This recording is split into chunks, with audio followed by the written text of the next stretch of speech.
heroes feeling spiffy? I can't let them down.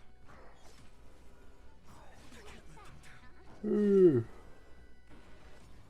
Flowers bloom for tomorrow. Hello. Memories waiting to be woken up by a shooting star.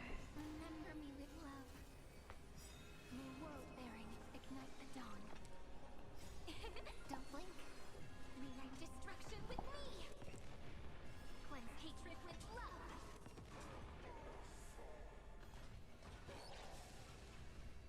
Can you find the answer? Soaring above the lands. This is permanence! Fury of innumerable core flames consume me. Hail the new dawn. Quench the flames of blood.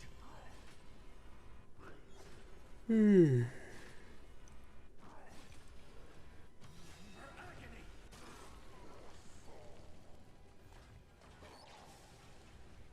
Sun tear the sky. Quench the flames of blood.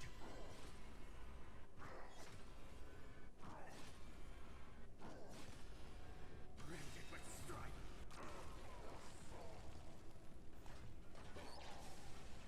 Hail the new dawn.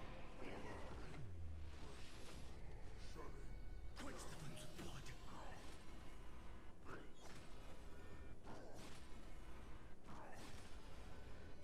Her agony.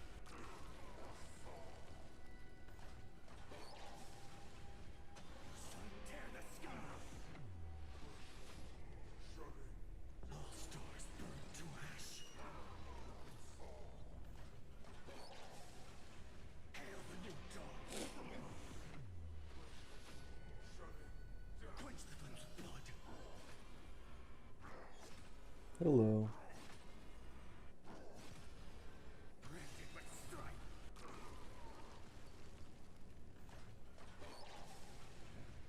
Sun tear the sky.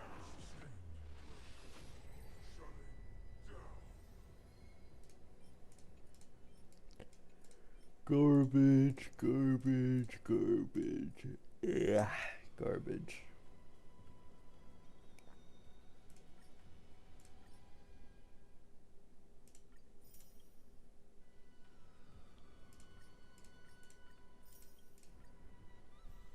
Earth shatters, heaven trembles. Stars, shine for the heroes. Like that, huh? Oh, that's pretty cool. I need to be better. Flowers bloom for tomorrow. Memories waiting to be woken up by a shooting star. Remember me with love. May world bearing ignite the dawn. Don't blink. Rewrite destruction with me. Cleanse hatred with love.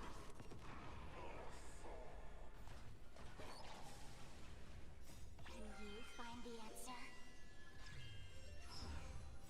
Soaring above the lands. This is permanence! Fury of innumerable core flames consume me. Hail the new dawn.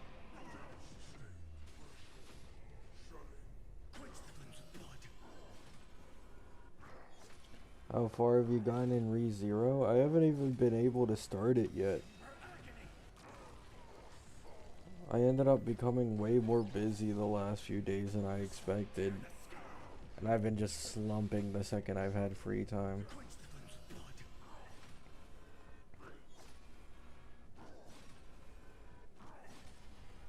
Branded with Like, I think I slept like 12 hours today.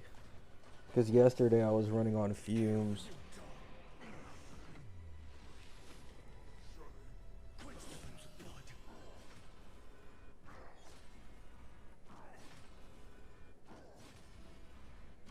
Her agony.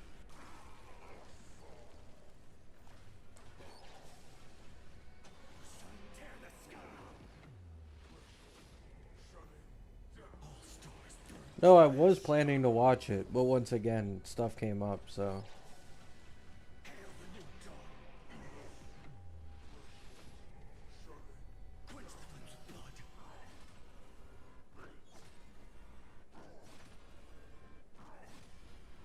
Branded with strife.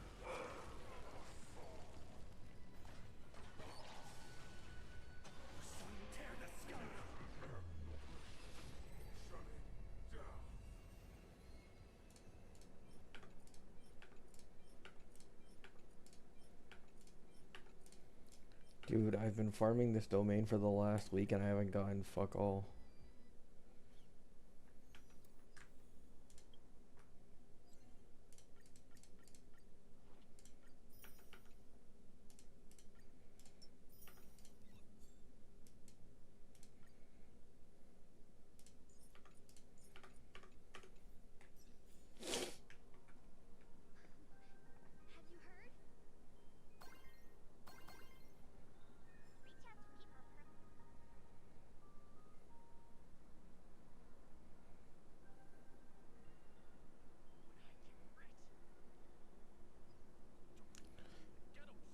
Cyrene best in slot for Evanessia? No. The only best in slot she has is Yao Guang right now.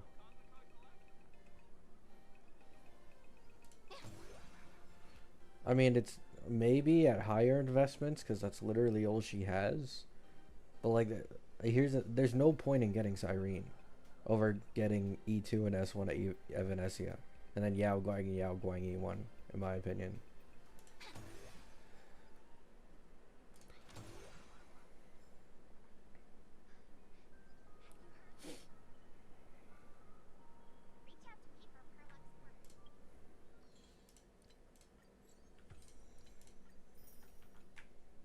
No, I'm not pulling the any characters.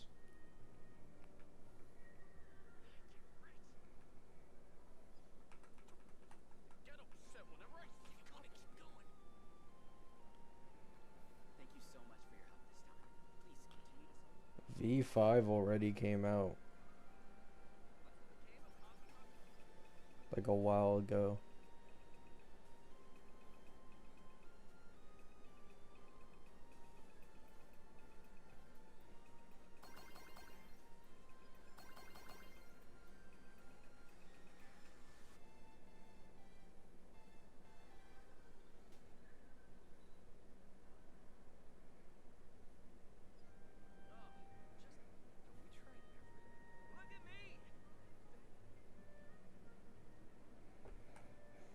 Creators are doing early access, yeah. Because how many days are left? Yeah, there's only like 9 days left until Ashvale banner is gone and we're in the new patch, so.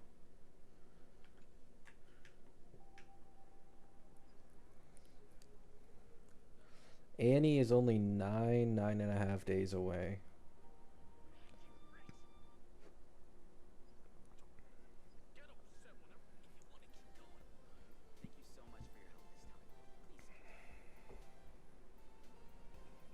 E2 has 0 for Silverwolf probably.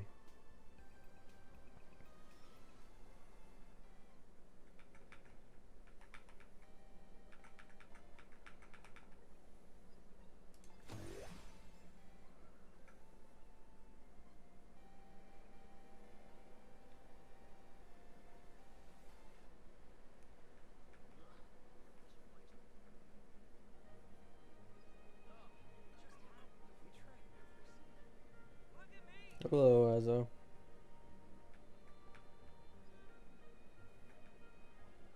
I have to wait longer until Evanessia comes. Yeah, she is the second half.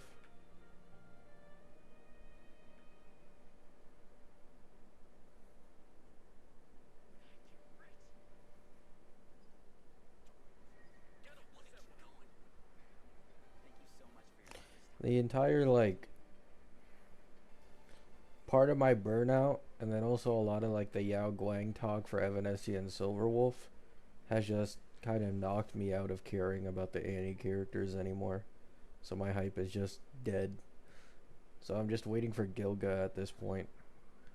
I'm waiting for, like, Gilga, Beta, Drip Market. Like, I'll take anything for that guy.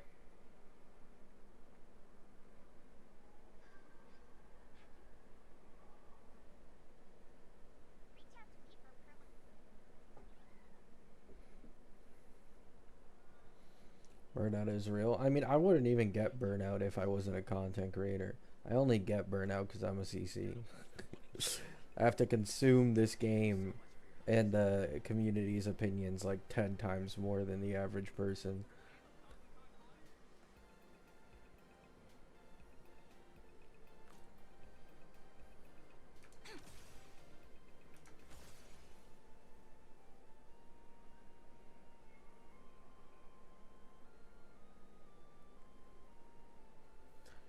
we'll get free Luke at the end of 4.2 story. True. I don't know, man. I don't see Wu giving a free limited character on the second Annie.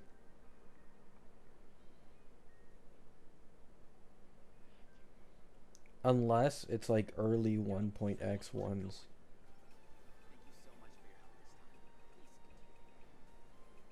I don't know, like, if that story thing, that claimable 5-star through story completion thing, is still real. But from what I've heard, people misinterpreted the original leak, and they never said it'd come out on the Annie, simply that they were working on it again. So it's likely that both the Fate collab in this like new 5-star system are actually still in the game. It's just that people thought that if they were going to introduce it, it'd be on the anniversary, and then they didn't see it on the Annie live stream and started crashing out.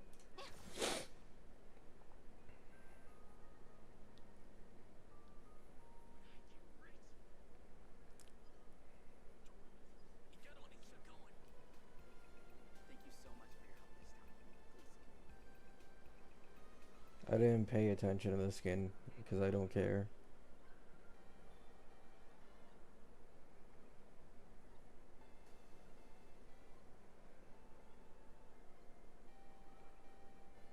Annie is the same as last Annie. I mean, this Annie is slightly better than the last one in my opinion, just because some of the characters in the Golden Token Shop have... I mean, there's just more value in the Golden Token Shop now.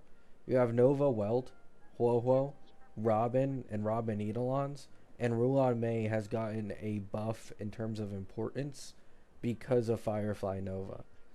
So, you now actually have like 4 characters that are decent investments in the Golden Token Shop, compared to before when it was basically just Rulon Mei, and there was no one else that you'd even bother using the Golden Token on.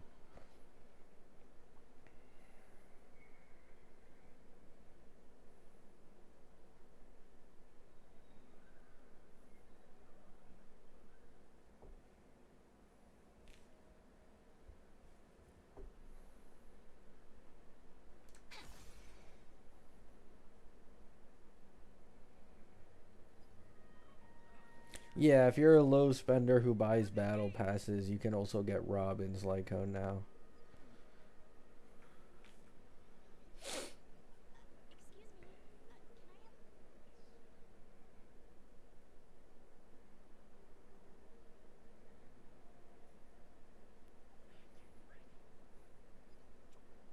They don't add Lycones in the Golden Token Shop. It's a different part that's only obtainable through Battle Pass currency. But yes, any character that's added to the Golden Token Shop gets their signature Lycone put in a version of it, but in the Lycone shop. They don't use the same currency though.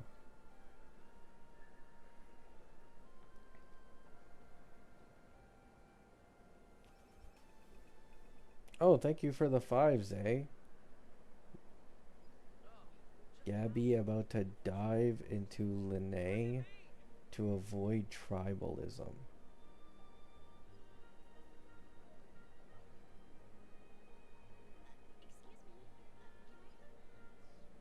Are we talking about Linnae from Genshin Impact? I just want to make sure I'm not, like, misunderstanding this.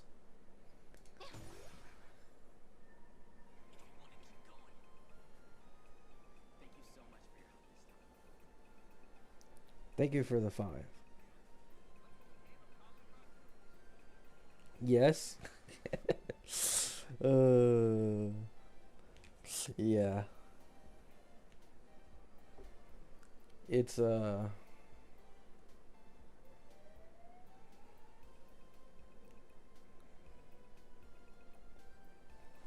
I don't even know why gacha tribalism exists, dude.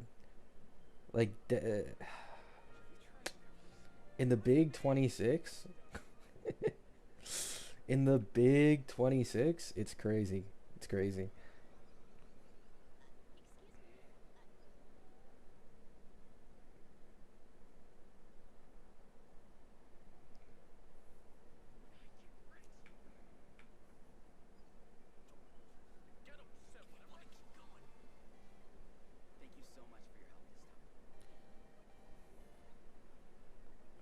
Do you think Blade will actually be a follow-up support?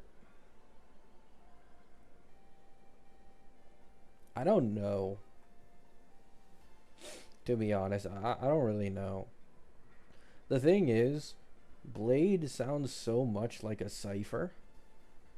So I get the feeling that like these leakers may have been misled the same way they were with Cypher.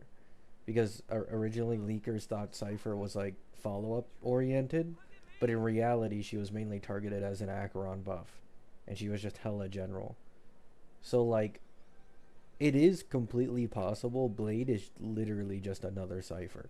Like, yes, he's the follow-up team's best in slot, but he's also like highly generalist, has some damage capability, you know, stuff like that. But I can't say, man. I can't say.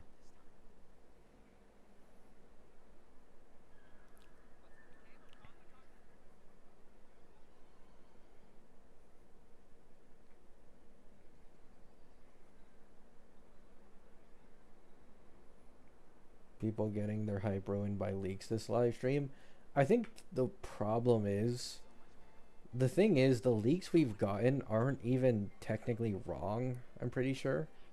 Um, it's just that people expected all of these leaks and like the rewards around them to all be dropped on the live stream. So like, there's a real chance that like the 5 stars that you can get through completing story is implemented later in the version, and Fake Collab gets announced after the end of the upcoming Annie concert in 3 weeks. But it just didn't happen on the Annie live stream, so people are losing their shit.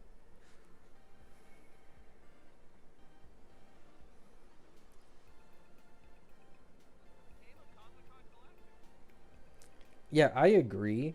Um, like, them baiting the audience into being hyped for like the final present, and then it being some bullshit giveaway that, you know, 1 in 10 million chance you even win it. That shit was stupid, bro. Like, what are you doing? Like, this is the thing people probably cared the least about. Was a random ass giveaway.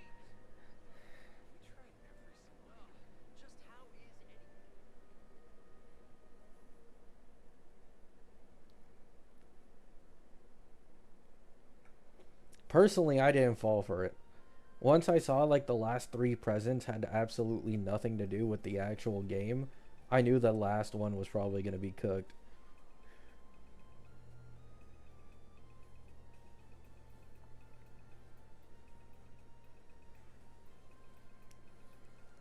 I mean, yeah, as always, it's going to be a 120 or 125 pull patch with golden token and new additions to the 50/50 loss. And once again, golden token shop is just way better than it used to be now. You have 4 different characters that you could have a genuine argument for using it on, in comparison to before when you basically only had one, which was Ron May.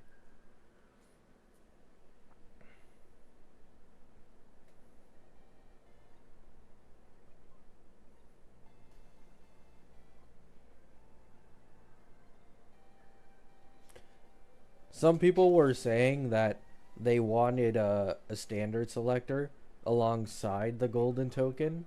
However, you know, I can semi understand why they're probably a little scared to do that. Because keep in mind, golden token can also redeem standard characters. So someone can instantly get 2 copies of Welt off of the anniversary alone if they add a standard selector. And then you're like, let's be honest, if you've lost a Welt twice in your account's lifespan, you can then get E3 Welt, and then probably at the end of this planet, they'll give another golden token, and you're at E4, right?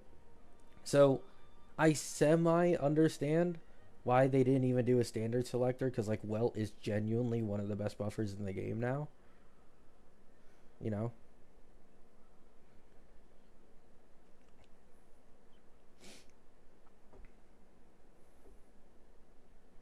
E4 Welt is probably stronger than E1 Robin.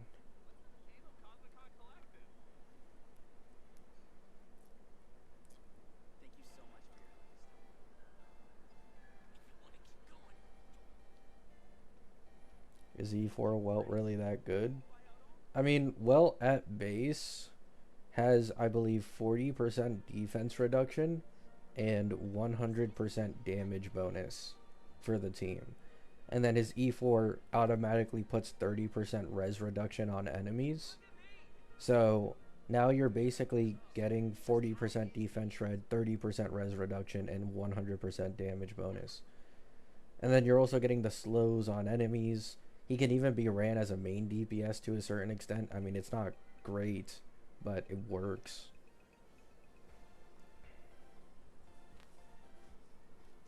Yeah.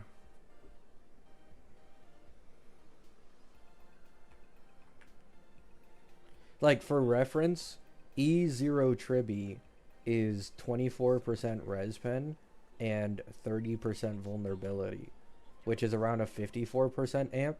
So E0 Welt is a better amper than Tribi in like 90% case scenarios, or E0, and then E4 is just a blowout.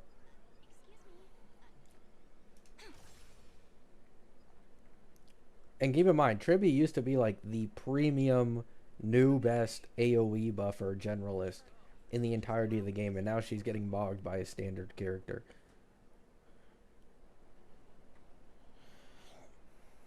Well, mogged might be a little too exaggerative, but you kind of get the point. Like, well, he's standard.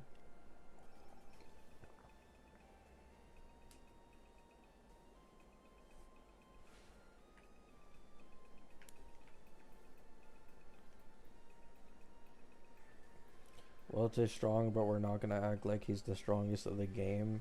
They'd realistically lose nothing even if they give E4 Welt to everyone tomorrow. Yeah, but we don't live in a fantasy land, dude.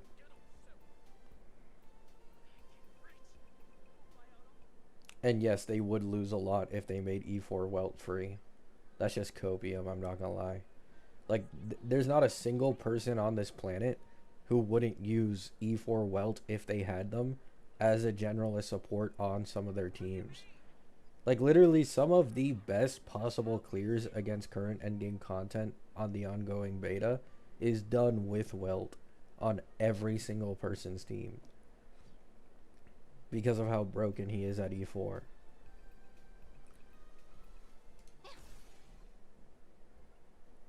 Like, you could make this argument for anything, but they're already giving, on average, a free limited 5-star every 2 patches. So you're getting a free limited 5-star every 2 patches, if not, I think it's been a little faster lately. And then you're saying, like, oh, they could add more. Like, yeah, they can, but like, they're a gacha company at the end of the day. Like, they're trying to make as much money.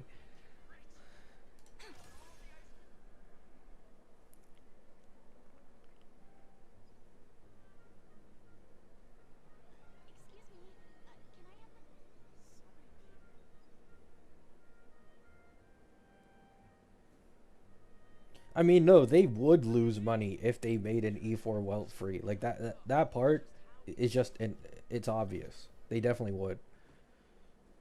Having an E4 Welt, if you give everybody an E4 Welt, that's automatically like getting rid of the need for some people to pull a Tribi or some of the other generalist supports in the game. Like, they don't even need to do that or think about it anymore, because they now have Welt to fill in that slot. That definitely loses them some money. Like, you need to understand, right? Blade is upcoming in 4.3, and the way these leakers are talking about Blade is like he's supposed to be probably Welt premium, right? At least E0 Welt in terms of like buffing capability, damaging capability, being for the follow-up team. Like, he's kind of like a Cypher. If you give everybody E4 Welt, I'm highly doubtful that Blade would have all that much value in comparison to an E4 Welt. At least in terms of straight amp. And that's the newest, form of a Stellaron hunter on banner. But now nobody gives a shit because they have E4 Welt. So he has the lowest sales of all time. You know what I'm saying?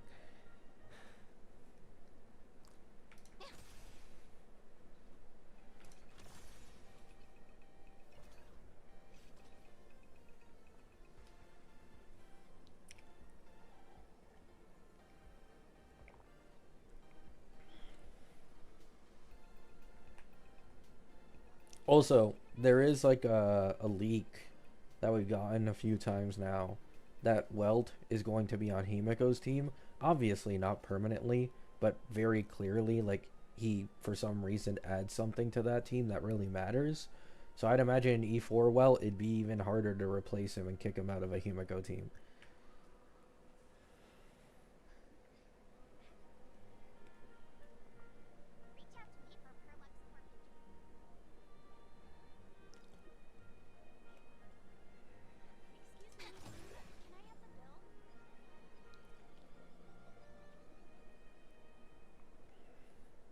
E4 Welt is technically a Harmony. I mean, not really. He's still a Nihility. All his buffs are just debuffs on the enemy. So, like, he fits Nihility. But, yes, since Cypher, it's been pretty obvious that they've just been making Nihilities have way more amp than they used to. Because Nihilities used to just get mogged by Harmonies all the time. Even Acheron with her Nihility restriction, it was always better to run like Jiaoqiu plus Harmony or Cypher plus Harmony instead of both at the same time, because the Harmonies were just that much better.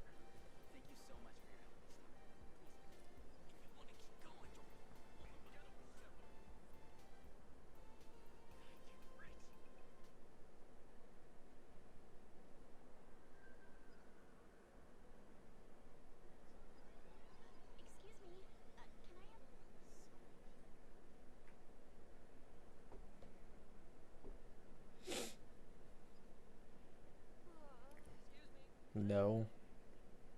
Welt isn't a break character. He can't give them weakness break efficiency.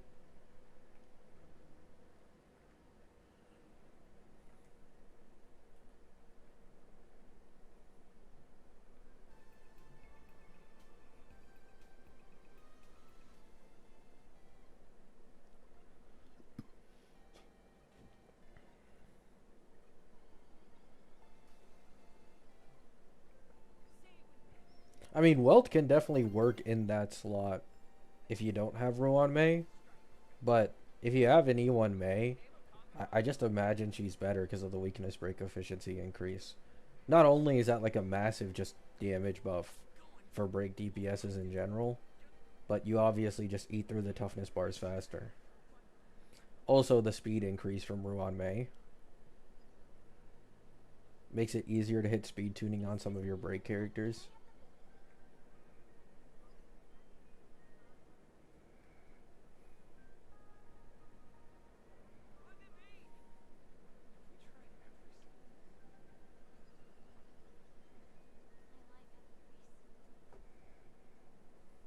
Welt can do sub DPS. It doesn't matter, bro. Like, Welt would probably contribute to like 5% at max of the team's damage in a Firefly comp.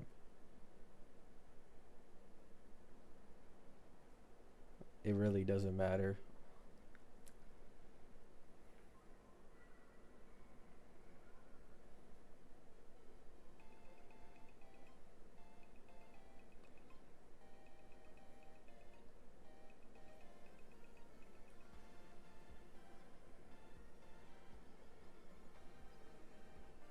Guys, Welt can work with anyone at E4.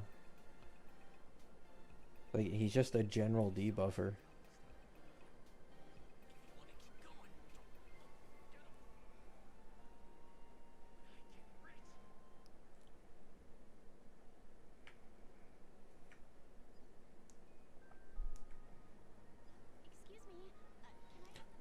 I think Feyon would get a Dahlia first.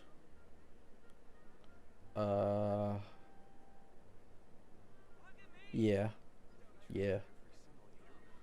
Feyon is likely to go down the Firefly path, where he's probably one of the first DPSs, if not the first, among the Chrysos heirs who's going to get buffed, and the most likely to get a dedicated teammate that's like new. He's definitely the most likely one. He's the only Ampho DPS whose best clears to this day against endgame content don't include any of his best in slot supports, because he's just a self hyper carry. And he's also probably the most chopped at E0 among all the air DPSs.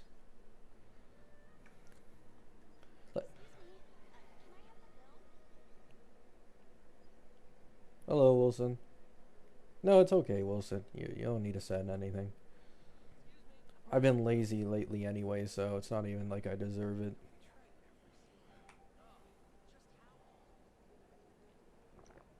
I haven't had an upload schedule this slow in like forever. Yeah, exactly. He's like, Feyon is literally just 3.x Firefly. It's basically all he is. Kit wise.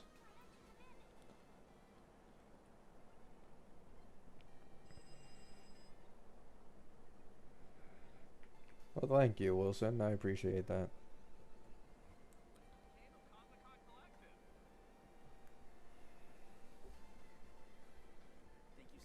Evernight's an E2 merchant.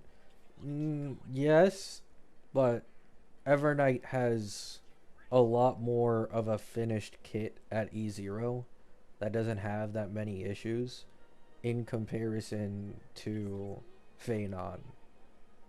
Like, the reason people talk about Feyon E2 a lot, yes, it's the biggest jump in the entirety of the game from E0 to E2, but not only that, it's just how much the E2 version of him elevates him in comparison to his E0, right? Like, E0 Fei without best in slot supports is probably the most bricked air DPS in the entire game. But with E2, he becomes like an undisputable like top tier DPS even without his best in slot supports in comparison to the other ones.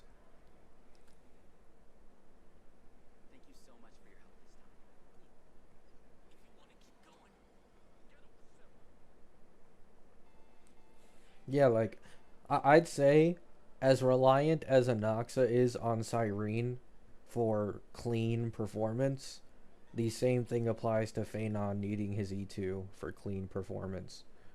Doesn't mean he can't clear at E0. Like, I've used E0 Fei a lot on my Cassie account, my main one.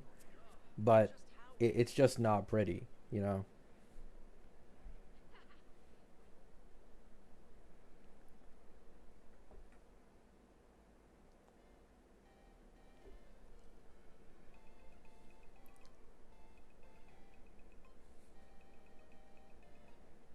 E0 Feyon clears Lygus at 6, cost E2 clears at 4.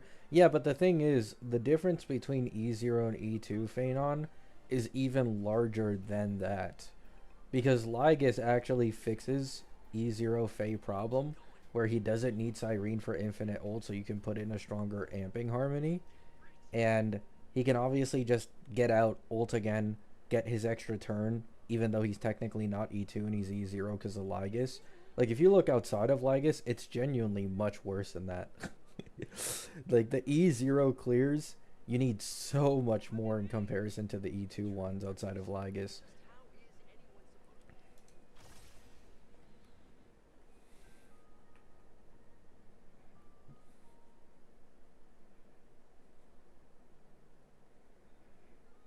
Do you think Acheron will ever get buffed? Yeah, I do. I definitely do, yeah.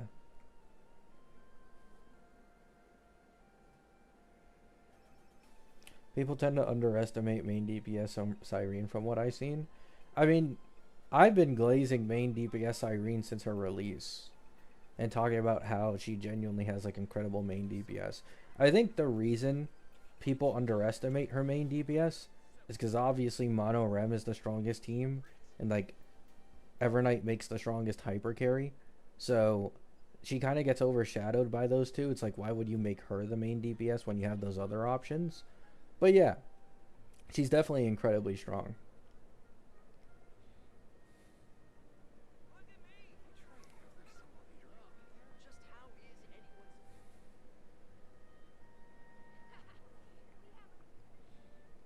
What's up with Welt? He just got buffed, so now he slows enemies a lot more. He has 40% defense reduction. he has 100% damage bonus for the entire team. So he's just much more of a general amping Nihility character who debuffs a lot. And his E4 got massively buffed to now apply 30% resistance reduction on enemies, which just think of it as res pen, same thing.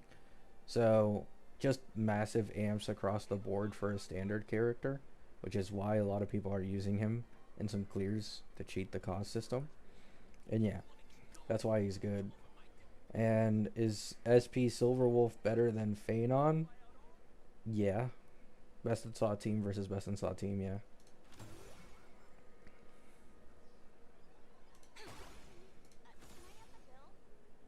I don't know exactly by how much, but yeah. How good is E6 Welt? Well, the like, to be honest, the majority of Welt's Eidolons outside of E4 are mainly just for buffing his personal damage a little more. So that's why people mainly focus on the E4. So if you have him E6, you can basically just run him as his own main DPS against endgame content, and it would probably work, because that's basically what the rest of his Eidolons are for. But they don't really do much for buffing the team, in all honesty.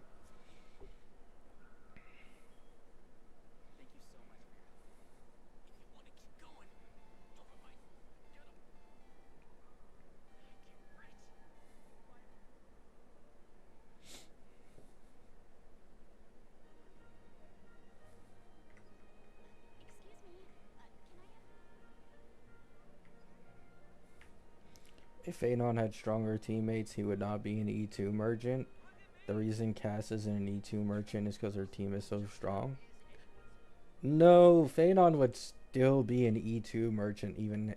Like, I think one of the greatest examples is probably Firefly, where, like, you can definitely make the argument Dahlia was the biggest buff to an older archetype in the history of the game. You can maybe make the argument Heislands for Dot, actually, or Kafka Nova. You can make those arguments. But, like, even after getting Dahlia, Firefly was still very much so a E2 merchant. Like, yeah, she could clear with E0, but same case with Feyon. You usually need, like, significantly more cost to be able to compete against the E2, especially now. Like, Firefly's E2 got buffed even further now, so it's, you can trigger it every single turn. So you can definitely make the argument, yeah. Like, in my opinion, E2 merchant, I only reserve this title for characters that genuinely feel underwhelming at E0 and have multiple flaws you can easily see. And then at E2, it's like they're on a completely new level where the flaws are nearly non-existent. And Feyon is definitely, well, actually, it used to be Firefly, but Feyon is definitely the best case of that these days.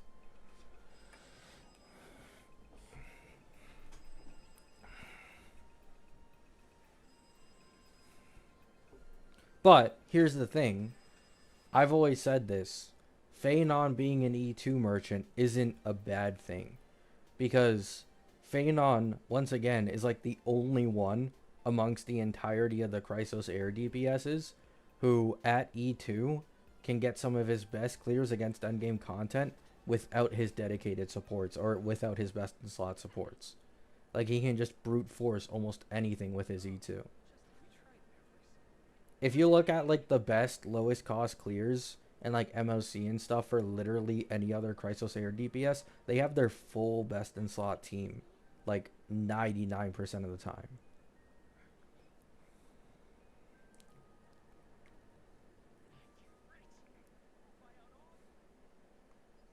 They don't Nova Flare light cones. They don't Nova Flare light cones because, okay, here's the thing. You have the light cone shop, right, in the golden token shop. Let's say you buff Dill, right, and Dill gets added to this golden token shop somewhere in V4 or early V5. So now his light cone is also there. People who spend like $20 or $30 total over the span of like 3 or 4 patches would be able to get Dill's light cone passively from buying Battle Pass. And imagine if Dill with a Nova flared light cone that shit's actually now competitive with Phenon's Lycone. And the thing with Lycones is you can put this shit on other characters, while characters are only stuck to like their own value, their own copies. You can't share that to other characters, right? So in my opinion, that's probably why they don't Nova Flare Lycones. It's because you can genuinely, arguably, get more use out of Lycones than you can some of the older characters.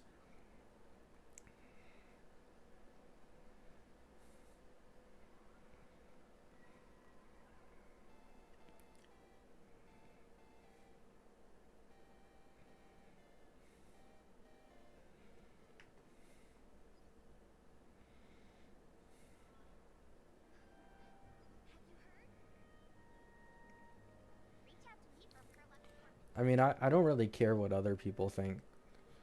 The same stupid Doom posting that is going on for, like, Silverwolf's team, and, oh, she's not even better than Mono Rem or whatever. Like, it's stupid.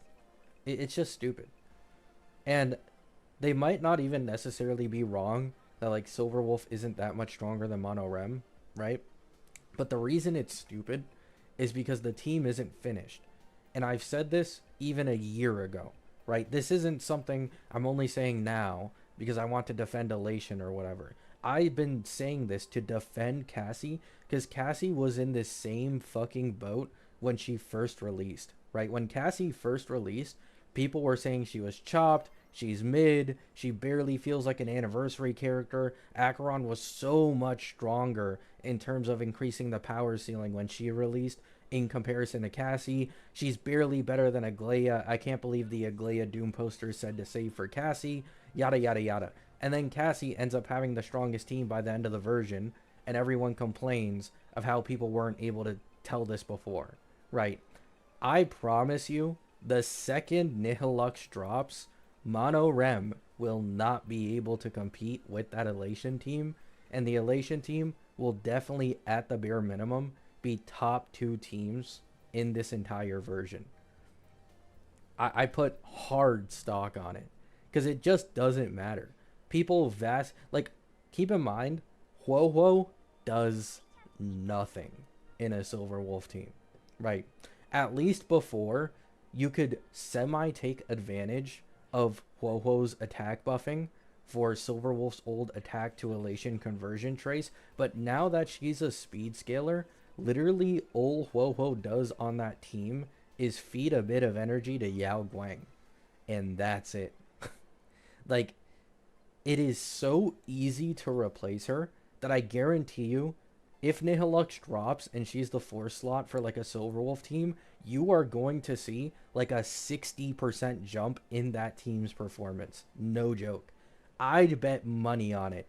60% jump minimum. They're going to make her give them speed, have punchline generation, Elation specific buffing, tailor vertical investments.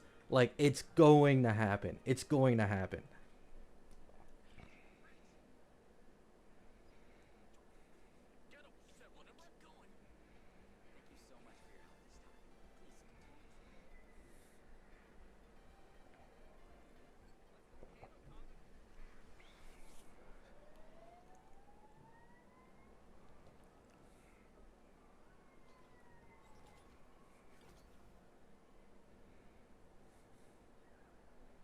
I did not say Don Hung was better than Huohuo. The point is, the Elation teams literally have no one that is a good sustain for them. There isn't a single sustain. None of them.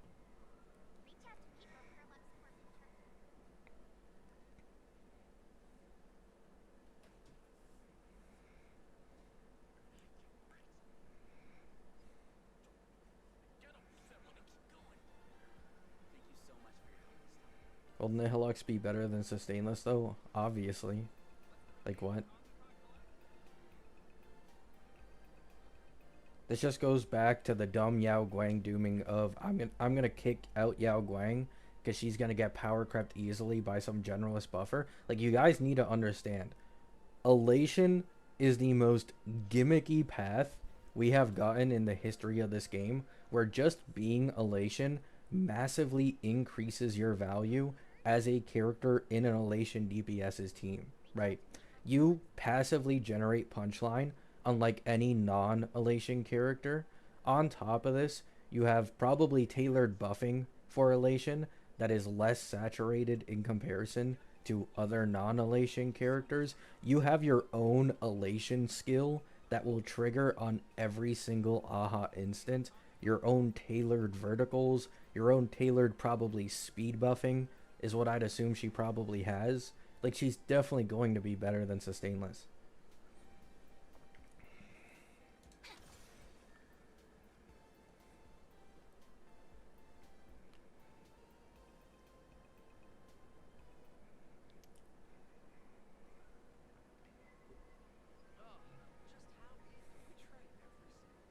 Look at me!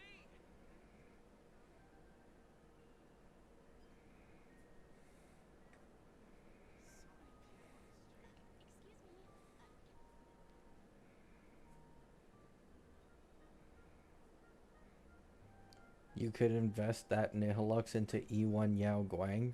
Brother, E1 Yao Guang is like a 18% buff. Like, nobody's gonna choose E1 Yao Guang over Nihilux.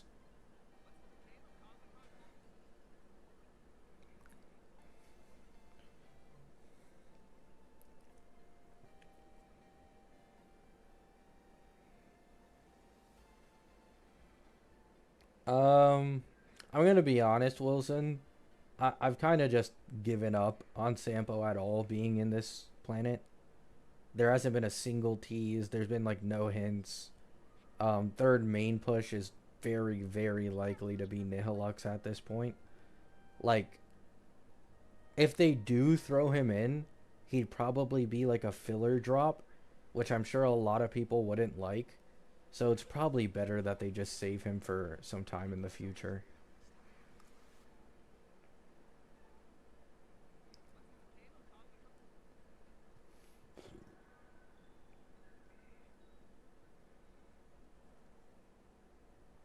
Isn't it weird to compare a potential elation sustain to Hyacine? No.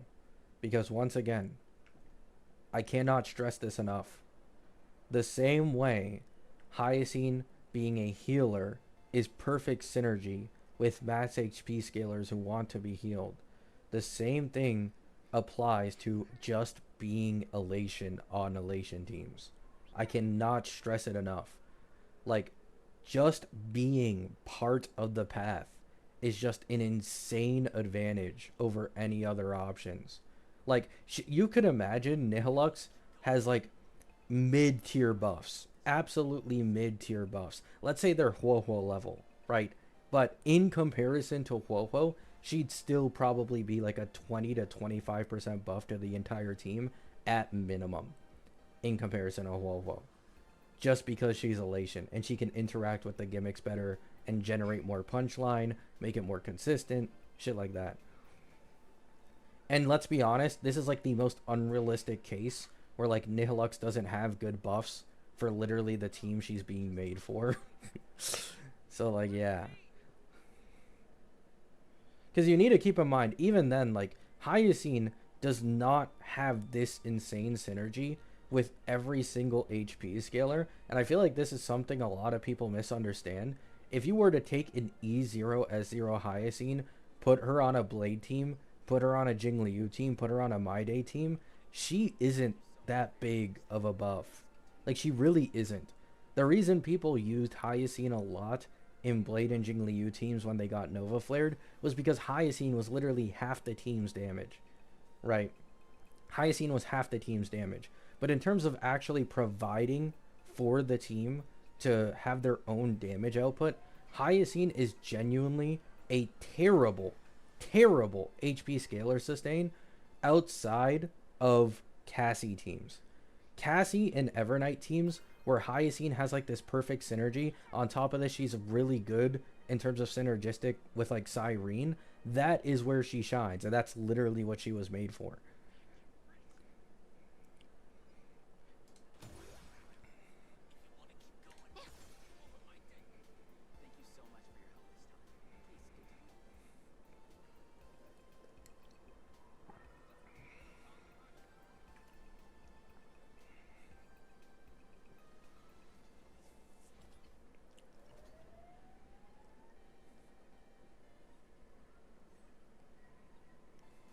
Oh yeah, Nihilux is almost guaranteed to be a speed scaler at this point, in my opinion.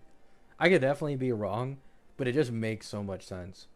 I mean, this game hasn't even had a limited speed buffer, literally in the history of the game. And now you're making a main push DPS who scales off of speed. Like, I definitely put my marbles in and bet that she's probably going to have speed buffing.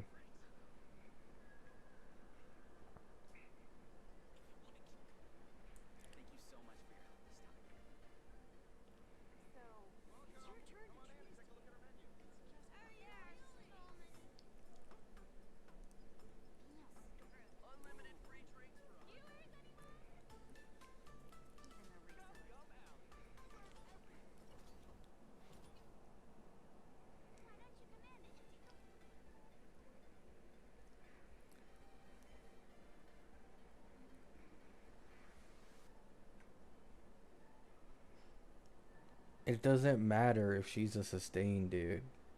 Like, bro, EMC is garbage. Like, please understand this. I don't know why people are bringing up EMC and asking if Nihilux would be better than EMC, as if this shit's even a question. EMC is garbage, okay?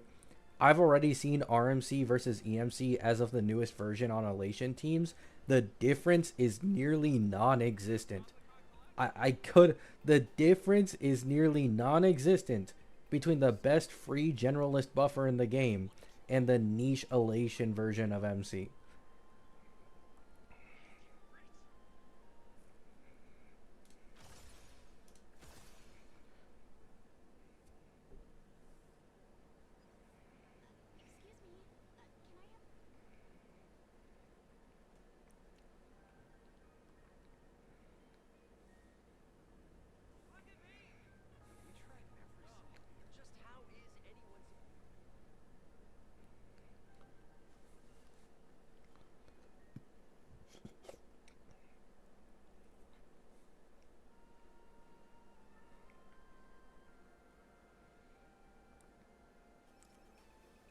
I mean, I'm just not gonna entertain this conversation, Summer. It's just stupid, man.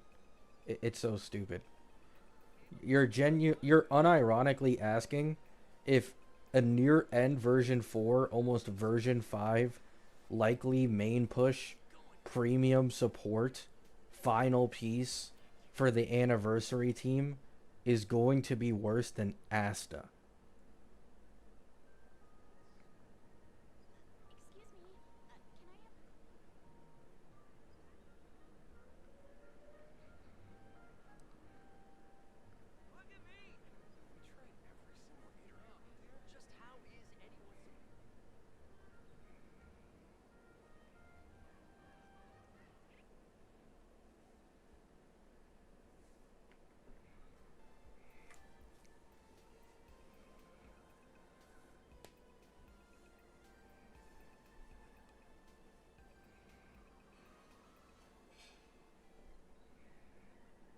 Trash versus treasure gif? Yeah, it's like,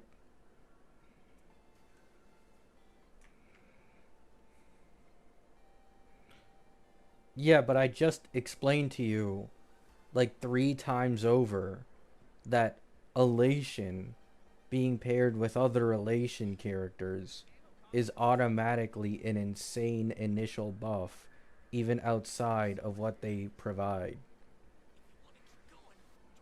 No different to how Hyacine healing her entire team is an insane buff to synergy with Cassie.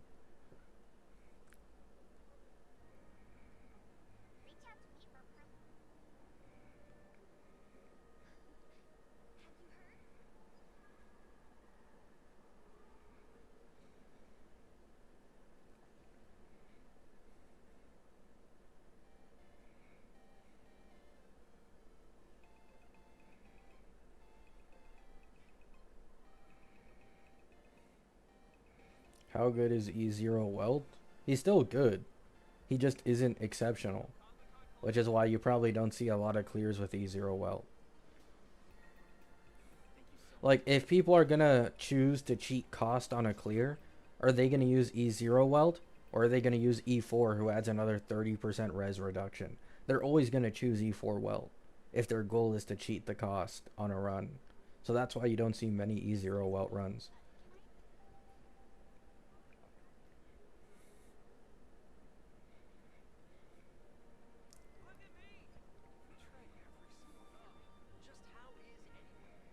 I mean, it's not even that. If the Cyrene role leak is true when it comes to like Nihilux, then that likely means she'll have unique buffs for every single Elation character, similar to Cyrene.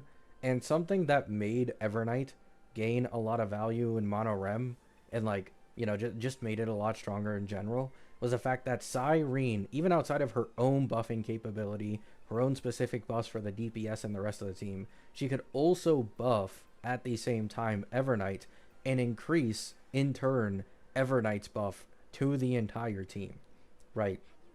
And keep in mind, like, the kit structure of Sparksy is nearly identical to Evernight. Like, they both have crit damage buffs for their team. So, in my head, Silverwolf will definitely be stronger than Evanessia by the end of all this, because Sparksy is likely going to receive like a huge value jump in terms of how important she is for Mono Elation, or at least Silverwolf's team, when Nihilux releases in all likelihood.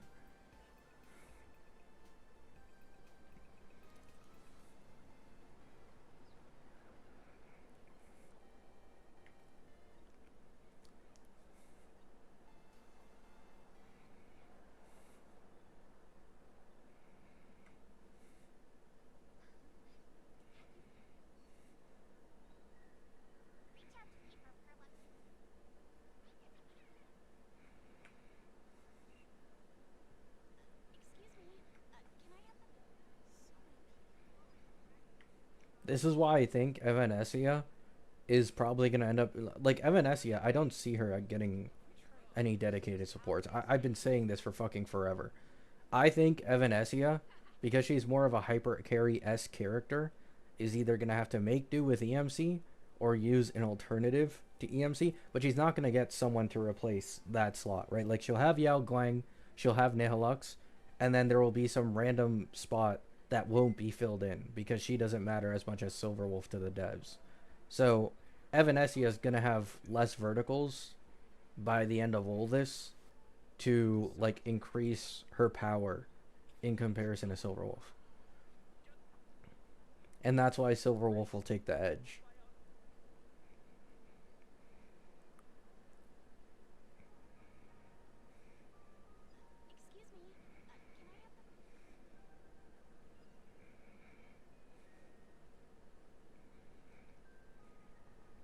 Yeah, that's the other thing. Like, if Nihilux's main gimmick is speed buffing, like, don't get me wrong, Evanessia's team can take advantage of this as well, but the buff of speed buffing team-wide for a Silverwolf Sparksy team in comparison to Eva Hypercarry is like fucking night and day, right? So you could also end up in a situation where, like, not only can Silverwolf get more unique buffs because she's the mono elation team, but at the exact same time, they just benefit way more from speed buffs.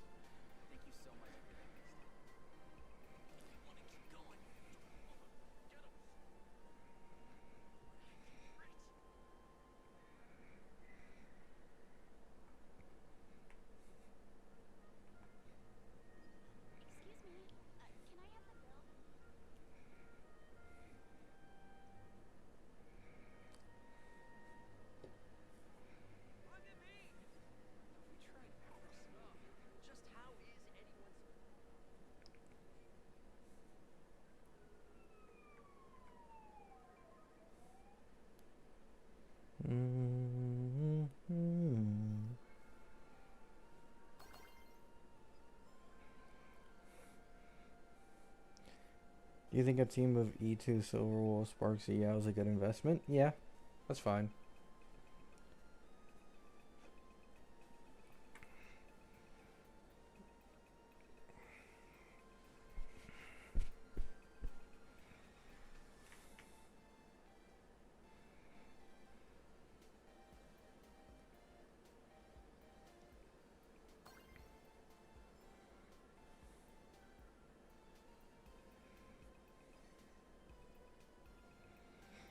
Yeah, you can use E2S1 Hyoscene. I mean, dude, it's fucking E2S1.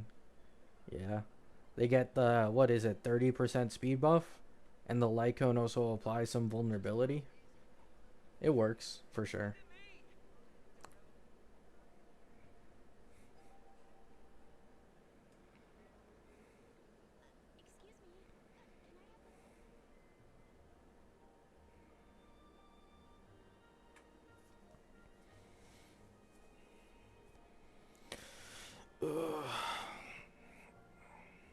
The unique buffs for Nihilux doesn't make much sense to me. There won't be that many Elation characters. Brother, they literally did this shit with Dahlia and Break, man. Like, Break only has 3 limited DPSs and they still did it for Dahlia. I mean, you can maybe argue it's more indirect because it doesn't literally say Firefly like with Cyrene, but let's just be honest. That shit is basically only for Firefly.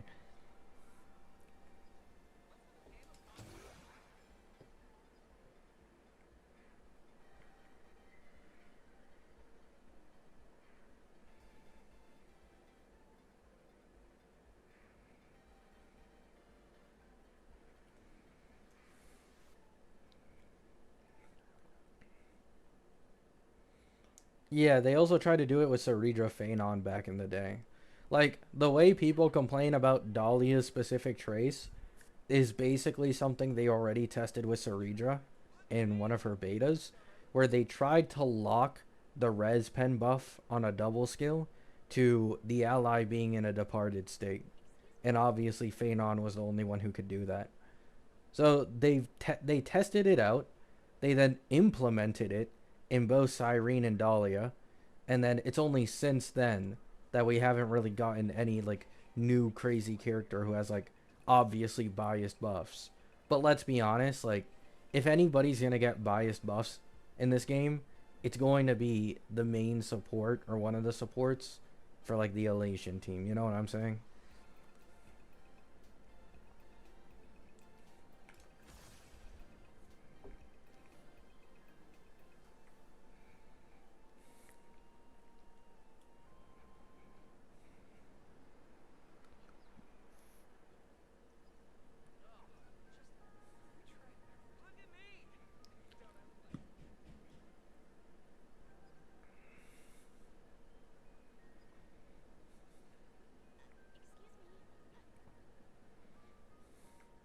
Yeah, I just don't see Yao Guang getting kicked out of that team. I don't know. It could happen. Like, anything could fucking happen. But, like, bro, it's not even just me. You could just go to, like, the consensus of, like, other leakers or other testers, people who do, like, gameplays in beta for, like, Evanessia and, like, Silverwolf. Like, they literally say, don't kick out Yao Guang. If you don't have Yao Guang, don't even bother pulling for these teams, is literally the opinion of the majority of them. I just don't see her getting kicked out.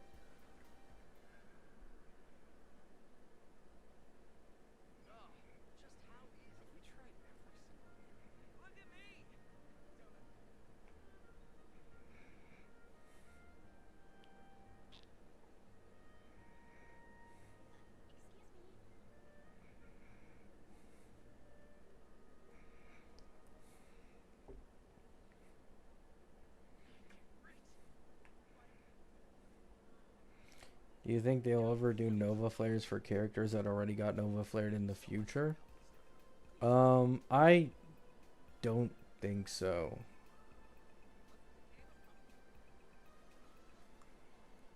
I don't know.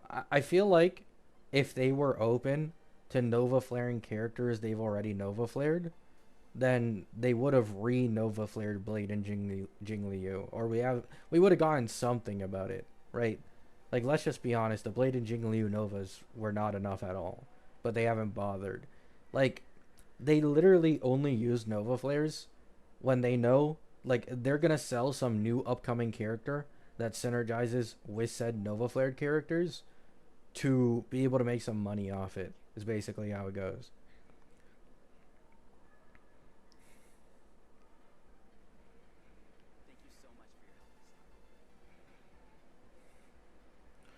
Mr. Pokey is still saying Sparksy is more important for Silverwolf than Yao Guang.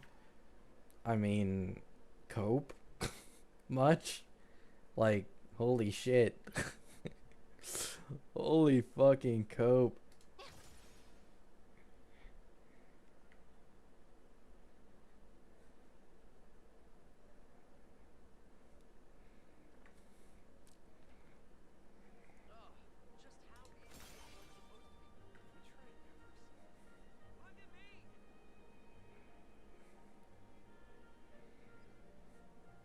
Why do they want to kick out Yao so bad?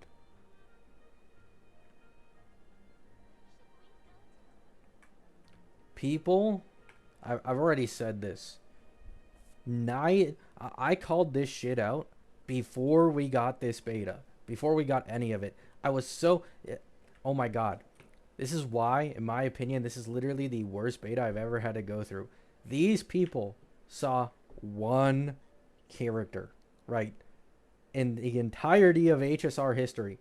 They assumed for some godforsaken reason that Tribby was meant for Cassie's team. When anybody with like half a brain, sorry if this sounds super rude, knew Tribby was made for the Herda. Okay? She was made for the Herda, not Cassie. I was on the bandwagon since before Cassie even released. I know Cassie is going to get dedicated supports down the line in this version. I know it's going to fucking happen. Okay? And everybody thought, nah, bro, she's like already strong. She's going to keep Tribby on the team. Tribby's her best in slot and for all HP scalers. She's going to, you know, maybe get a sustain, you know, then we get Hyacine. Oh, that's it. But like, I don't know how these people deluded themselves into thinking Tribby was like irreplaceable in the HP scaling team. So that's what happened. 99% of people who invested into Cassie's team invested into Tribby because they believed that she wouldn't get any more dedicated supports and Tribby would be stuck there. Then Tribby gets replaced because you have Evernight and Cyrene upcoming. And then people from this one instance of them falling for thinking Tribby would be best in slot for Cassie, they're like, oh, they're going to do the same thing for Elation, right? They don't look at Yao Guang's kit. They don't look at just how fucking massive of a character this is for the Elation teams. They don't pay attention to any of that. They just see this one time that they fucked up probably with their polling plans and start taking that negativity on Yao Guang and saying Yao Guang's going to get replaced. Oh, she's a fucking massive buff for these Elation teams and they basically don't work without her. Doesn't matter. Getting kicked out by Nihilux. Garbage character. Gonna get replaced. Right?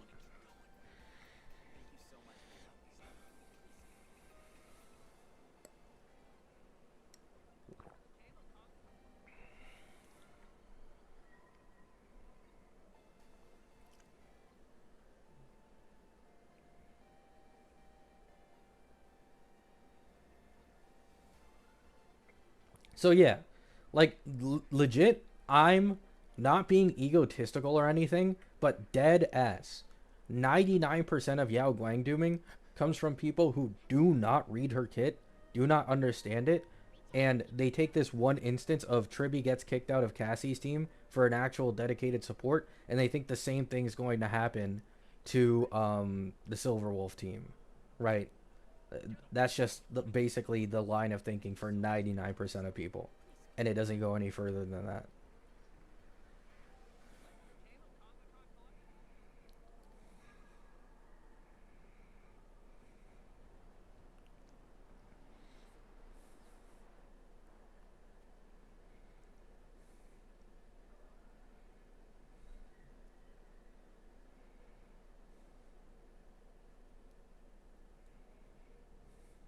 I mean, the main excuse people were using for Yao Guang getting kicked out outside of the Cassie situation was her pure amp ability. But like, bro, I try to stress this to people. Like, you can literally see this in Mono Rem.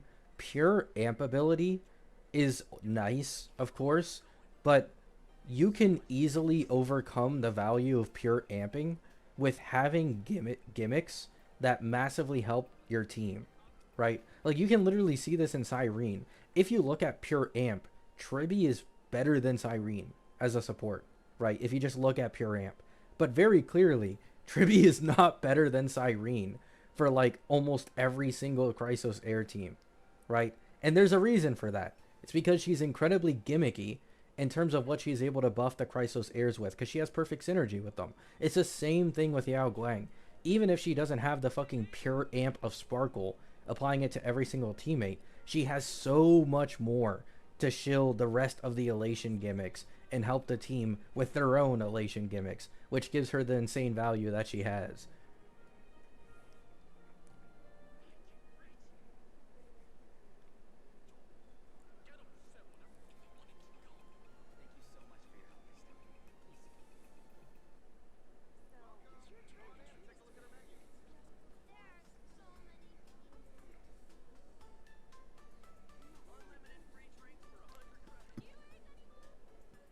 Yeah, but like in my opinion, I think the Sparksy dooming is dumb as well, right? It has nothing to do with, oh, Sparksy is only 10%, 15%, 20% better than EMC, because in my opinion, it does not matter. If you are able to read between the lines enough on a character's kit and the team they're being targeted for, I think it just doesn't matter. And even if Sparksy was only 5% better than other options, she'd still be a permanent best in slot in Silverwolf's team down the line. So it is cool that like Yao Guang is this just undisputable fucking mammoth for relation teams for people who obviously pulled Yao Guang. However, I've seen a lot of people being like down in the dumps about Sparksy value. I just don't think it matters, right? Plus, Sparksy has like incredibly tailored vertical investment for a Silverwolf team that just adds really good value that you can't really get anywhere else.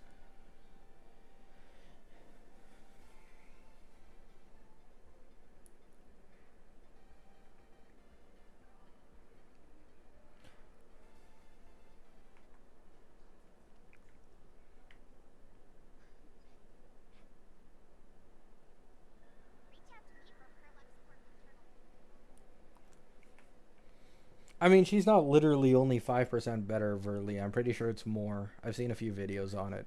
But even outside of that, she is still worth it for the people trying to, like, full invest in the team, is my point. Right? Like, that's kind of the point I'm trying to get across. Like, you can make the argument that you can get away with, like, a lower cost option if you don't want to invest into Sparksy. But Sparksy, at base, is an upgrade. Then you have the incredible E1 and E2 that she has for synergizing with the Elation team. You have the incredible Lycone, which gives the entire team an Elation increase, skill point increase. She has her own damage output. She's able to trigger Silverwolf's boxes. It's the same as Mono Rem, right? Like, in Mono Rem, you want to pull certain characters with some Eidolons before you get the fully finished team, usually. That's usually how it goes.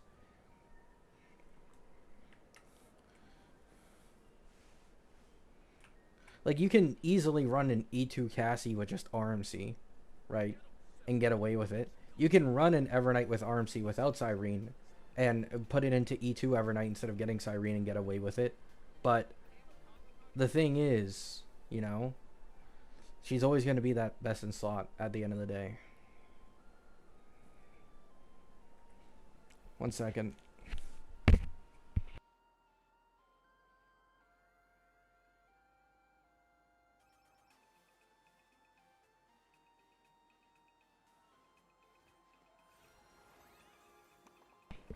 There we go. This story deserves a perfect ending. Don't you think?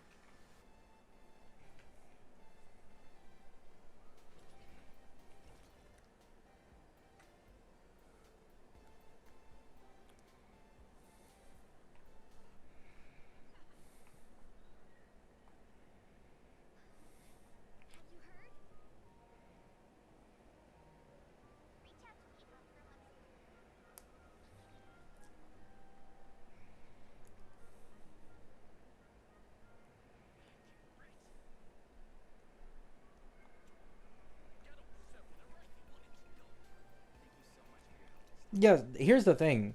Silverwolf verticals also synergize with having Sparksy on the team, because they changed Silverwolf's E1 so that now, instead of only increasing her own enhanced basic attacks damage by 20%, it buffs the entire team's damage by 20%, right? When she's in her ultimate state, it'll buff them all by 20%. So that also increases Sparksy value. If you want to go for verticals for Silverwolf, Sparksy will matter more and more the further you go, because you're now buffing her damage as well.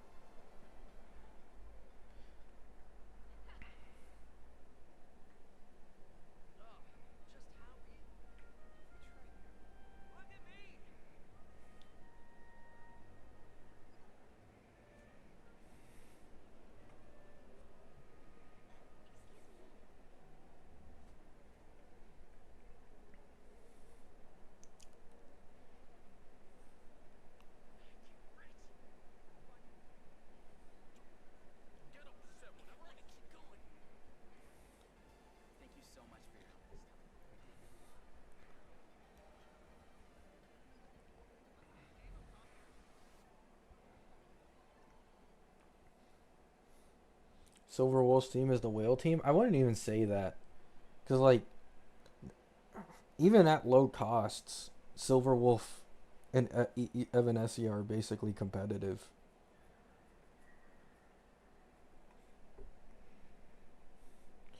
I don't really understand why people say that. Like, I've talked about this before, where like people kind of misunderstand what like budget means, and they sometimes get it confused with a character who literally just has no other option. Like that's Evanessia.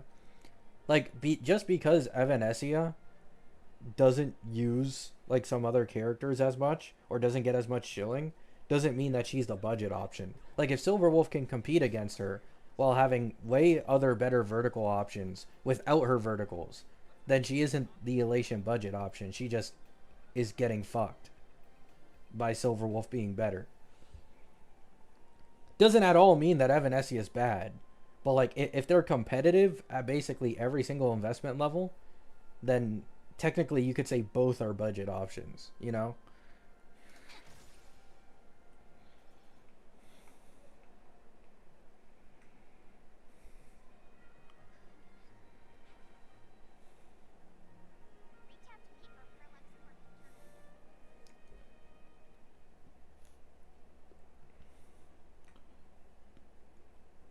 Yeah. But like once again, I feel like Silverwolf Doom posting is stupid because no matter what, at the end of the day, the Elation DPS who will get buffed absolutely, without a doubt, the most from like a Nihilux type character will be Silverwolf. And it probably won't be close. If you have speed buffing on her, the Silverwolf team benefits way more than the Evanessia team. Because Silverwolf is a speed scaler, you also buff Sparksy speed, and Sparksy as well has a damage output as a sub DPS. And then if you also have more like unique buffs that are Cyrene-esque, then again, Silverwolf is the one that wins because you're able to buff Sparksy, you're able to buff Yao Guang, you're able to buff Silverwolf, and two of these do a majority of the team's damage.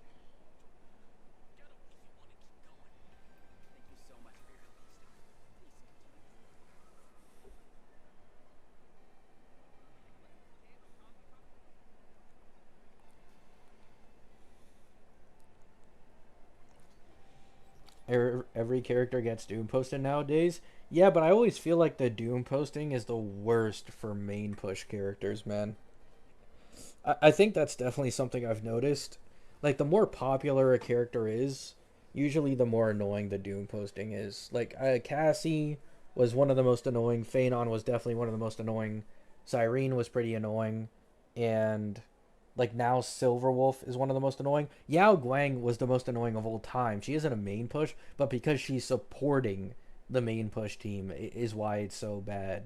Like anything related to main pushes, just instantly 10 times is the Doom posting.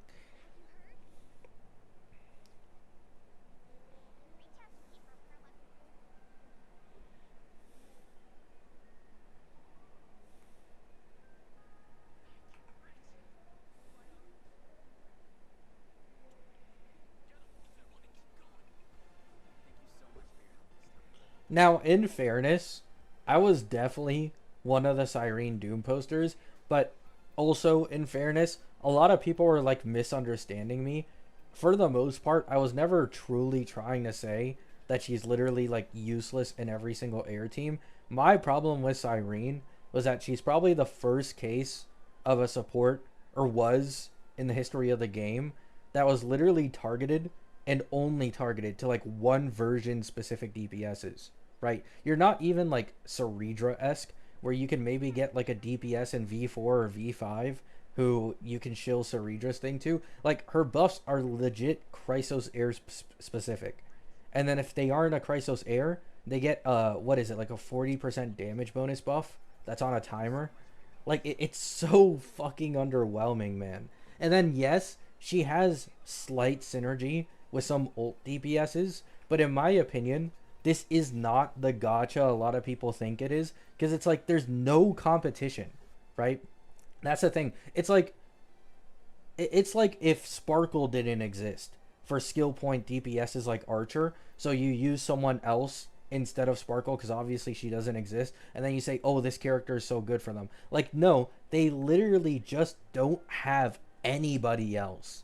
There isn't a single ultimate support in the entirety of this fucking game, like 3 years in. So she's literally the only option that they have. Like, I promise you, you can use a Cyrene with a Saber. Is it worth it? No. Like, Saber definitely needs like a dedicated ultimate support, or just an ultimate support in general for all future ultimate DPSs, because it's bad, bro. The fact that they need to rely on Cyrene is just embarrassing.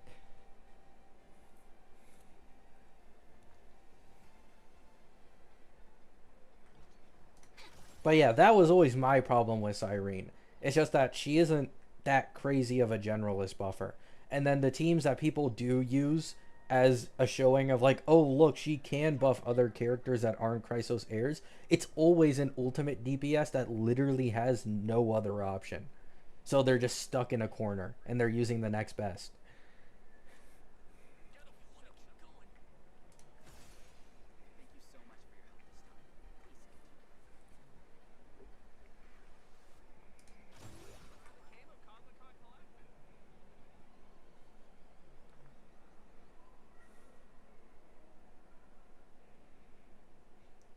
I mean, my account has E2 Cyrene because I have Feyon on. In my opinion, the DPS who gains the most from getting E2 Cyrene is probably Feyon.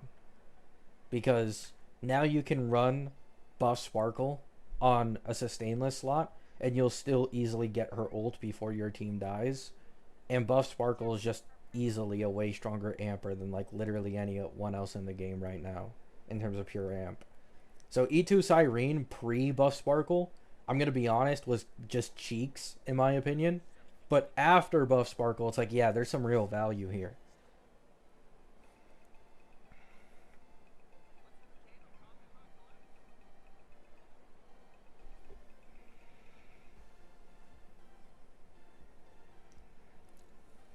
Do you play AA? No.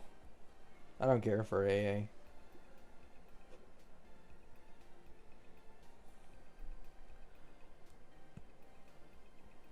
AA is genuinely like, well, it's not technically a scam because there's no like premium jades behind it. You don't need to force yourself to play it at all for pulls. But AA is it's HP inflation and shill galore. Especially how much they've increased the difficulty of some of the night state. Like, sometimes it will genuinely be as difficult, if not more difficult, to tackle a certain night stage with some bullshit mob and shill in comparison to the king boss. Like, that's been the case a couple times already because they just massively buffed the knights. So I don't want to worry about that shit. It's like unneeded stress from me. I'd rather focus on the normal 3 endgame modes because that's just way easier and allows me to be more sloppy with my pulls, which I prefer. Because I don't always want to pull as optimally as possible. You know what I'm saying? I don't always want to do that at all. Sometimes I want to pull stupidly for characters I like. AA kind of punishes that.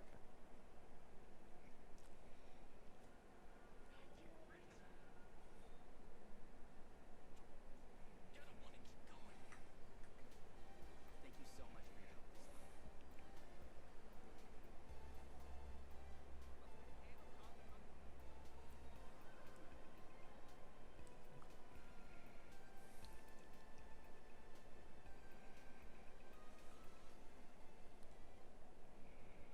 I mean, I just don't get as much fun from like quote unquote testing my accounts to the limits in gacha games anymore. Because it's like technically there's always going to be a limit. You know what I'm saying?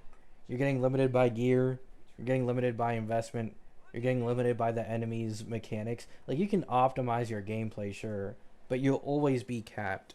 I don't know. This is always a problem I've had with gacha games. Like when it came to HSR, I'm only into meta in HSR as much as I am because I've just been in the game for like over 2 years at this point, and of course I'm a CC, so I've been subject to seeing so much HSR content that I ended up being as knowledgeable as I am today, right? But in terms of like me caring about, yeah, maybe a competitive drive, I think is a good way to put it. In terms of clearing endgame content, it doesn't exist in this game. It exists in multiplayer games for me, like multiplayer competitive games. Because in competitive games, I can technically infinitely improve, and there's absolutely nothing stopping me, right? I infinitely improve from just playing the game more and learning. But that doesn't apply to gacha games. There's always a cap. There's always a limit that you cannot surpass unless you get something else.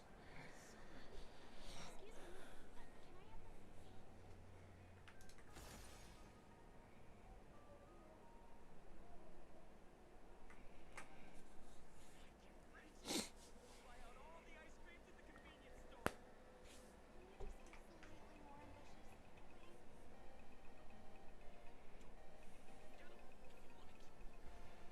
Thank you so much for your help this time.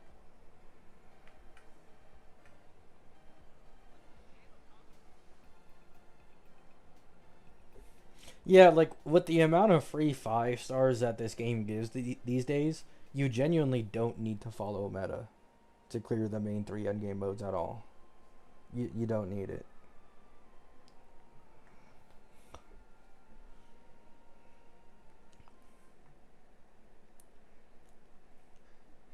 out to me for Perlux.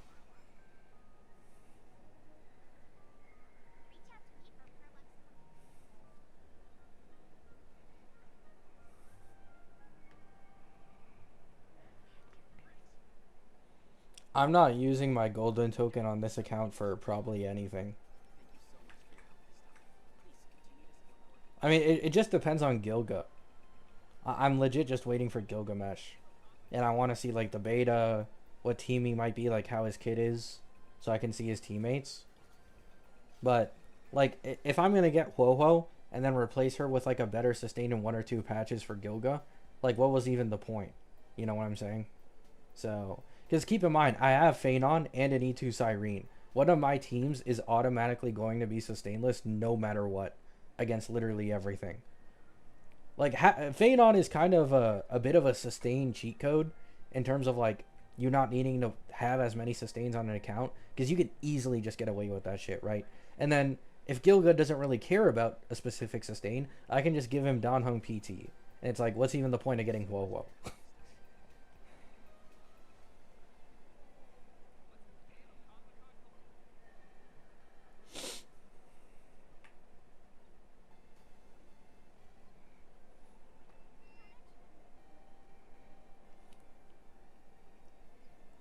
It's an E6 Feyon.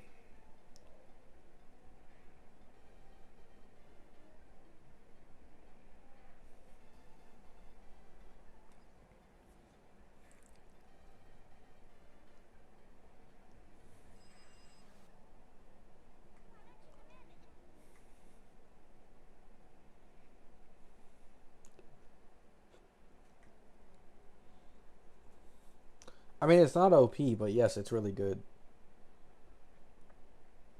Like, a lot of people still use E1 Mei from Golden Token just because of the extra defense shred on Feyon teams.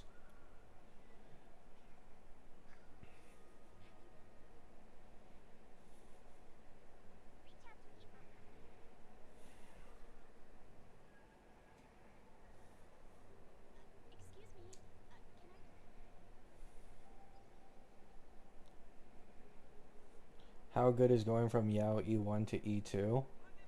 It's about equal to the E1 value, to be honest. Um, I used to underestimate the E2, but then I looked at multiple showcases, eat-along comparisons, and calcs. The E2 is like as valuable, if not slightly more valuable than the E1 in Silverwolf teams, I realize.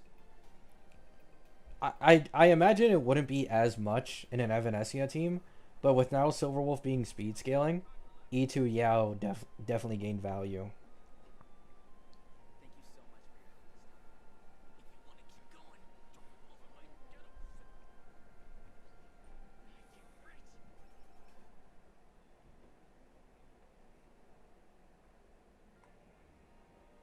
Yeah. So E1 and E2 Yao for a Silverwolf team, you can imagine them as basically the same value. Very close to each other. For Evanessia, the E2 value is probably lower for sure.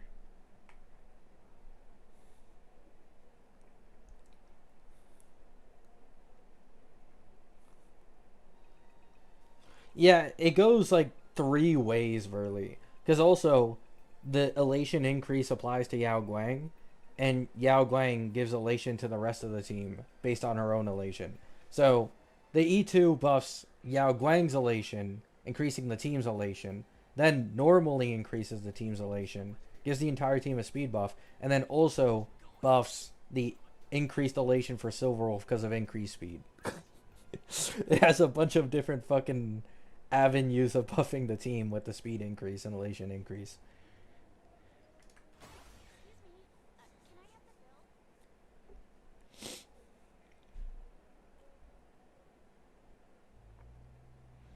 I mean, okay.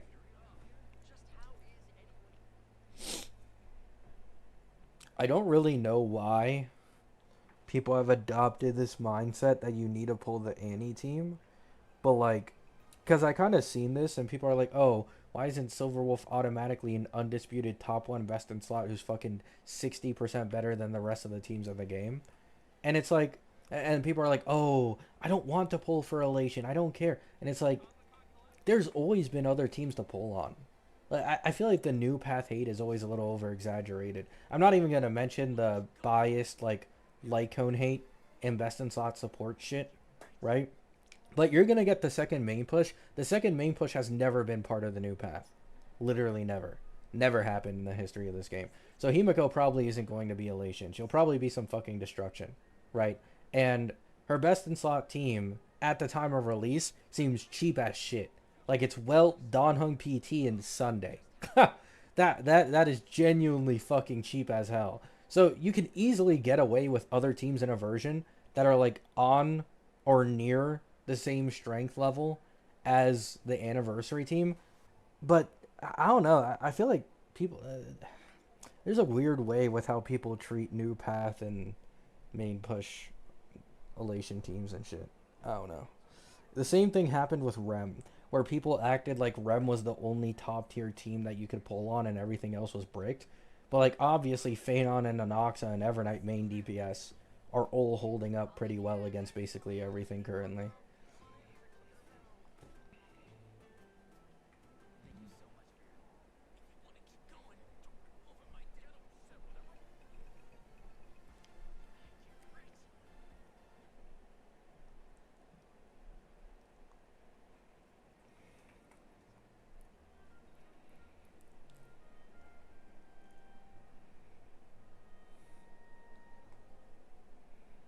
Oh yeah, there was also Dahlia to buff break, which also made them a lot better for like average players.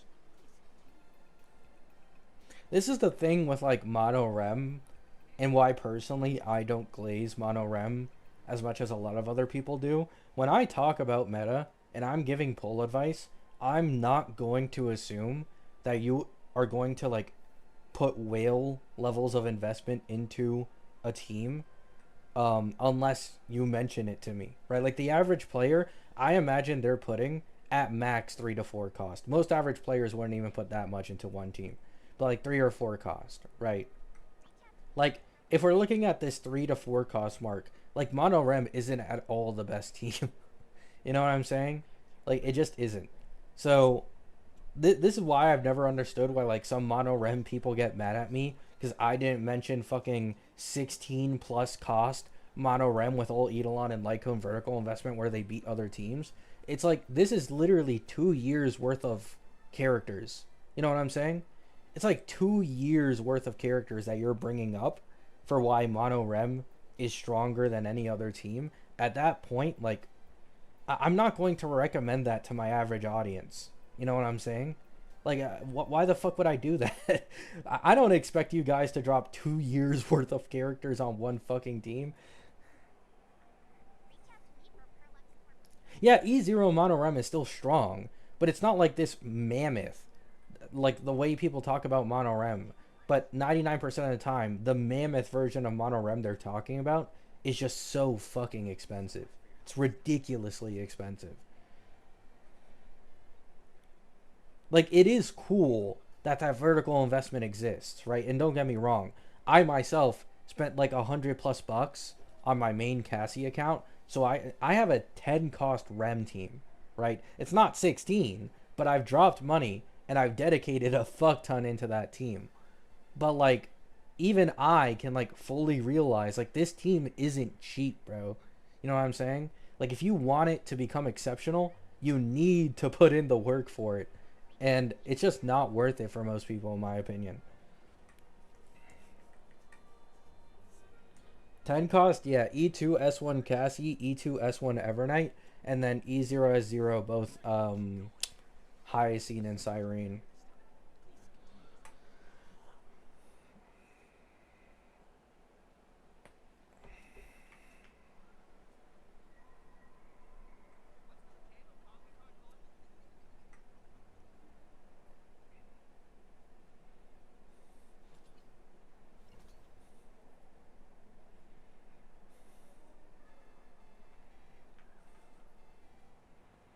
Yeah, like 99% of mono rem glaze comes from just disgusting levels of investment.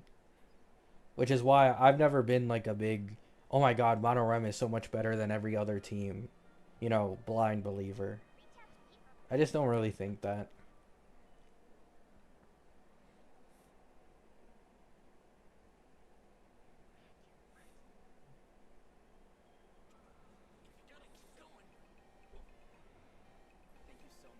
Yeah, like exactly, Verly. Like I feel like some people just live on astronomically different worlds with what they consider like average investment into a team or a character.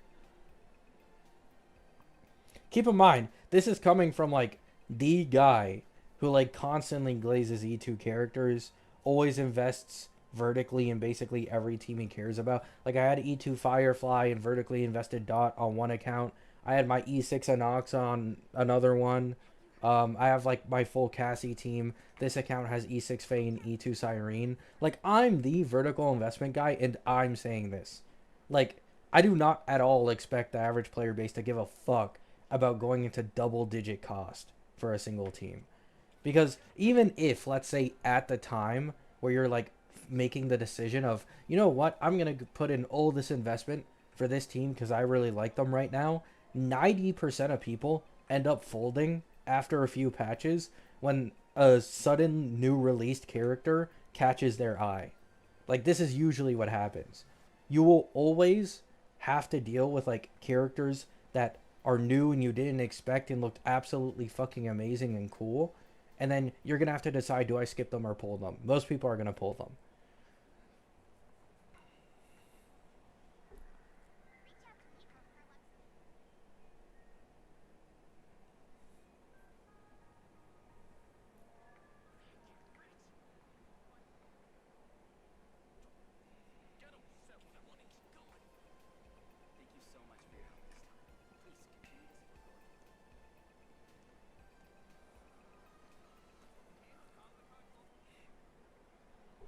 Oh, yeah.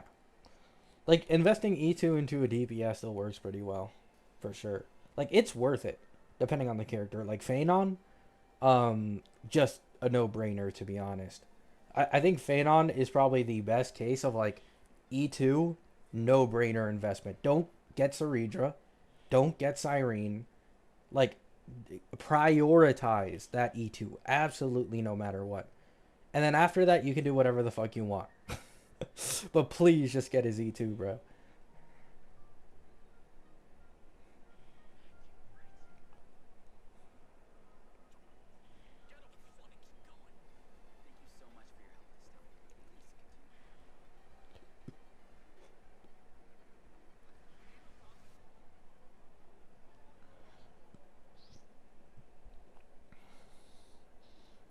I mean, the Herta's specialty was never lower target content, especially with some of the HP inflation. It was kind of inevitable.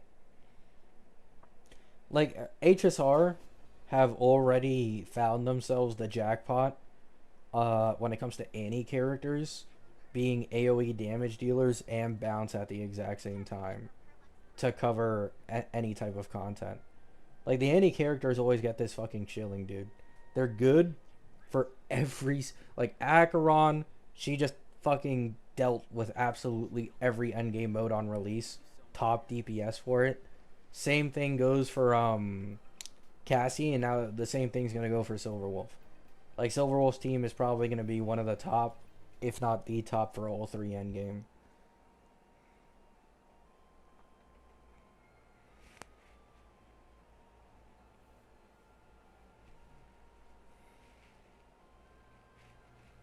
Silverwolf isn't the only one who attacks on her team, though, really.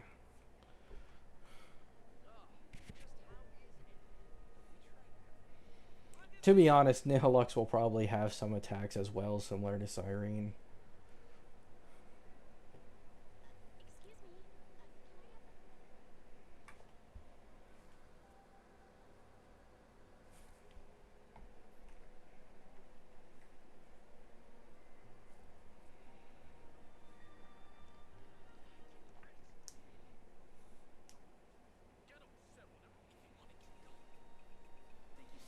My E2 Acheron with E2 Sparkle has been clearing all three endgames for 2 years already. Oh yeah. With vertical investment, they definitely still clear. I literally remember, like, it was 3.2, so this was before the HP inflation got out of hand.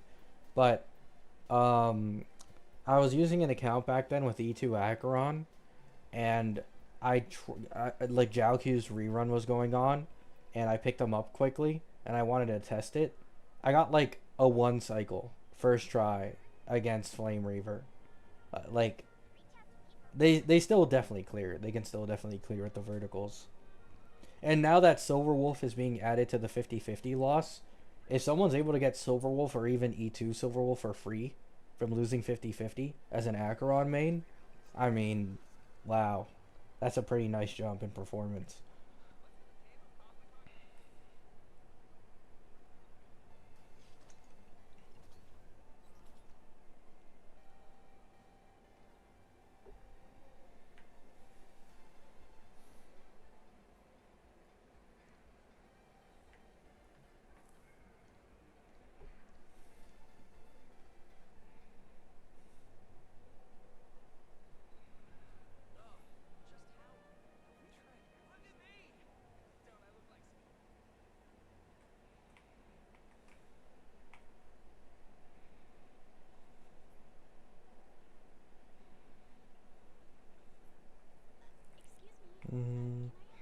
I mean, QQ definitely needs way more investment.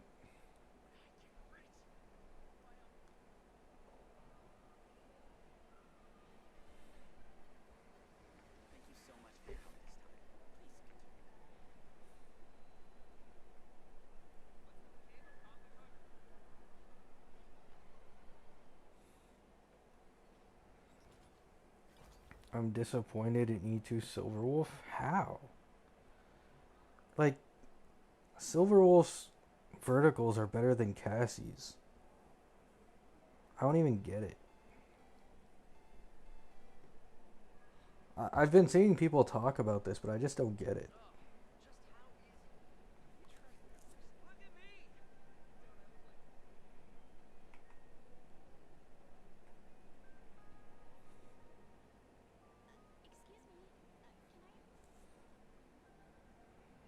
It's worse than E2 Evernight? Yeah, but E2 Evernight is like for pure hyper carry.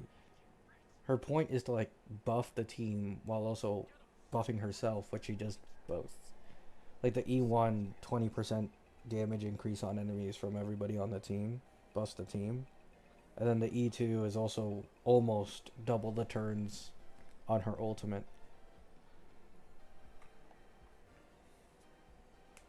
It's due to the 240 MMR requirement. I mean, that's just going to get fixed with Nihilux, though. So, it's like... Keep in mind, like, even right now, without, like, in non-elation shield, without Nihilux, I'm pretty sure I saw a calc a little bit ago where her E0 to E2 jump is like 70 to 80%. And this is for personal damage, by the way. And this is bigger... Oh, wait, no. It was team damage increase. This is bigger than Cassie's E2. Cassie E0 to E2 jump in her full mono rem team is, by the way, only like 50%. Personal, it's 90%. Team-wise, it's like 50%. Because everybody on the team does damage. It's not only just her. So Silverwolf's E2 is already stronger than Cassie's. And it'll only become stronger with Nihilux when she's able to consistently get the extra turns.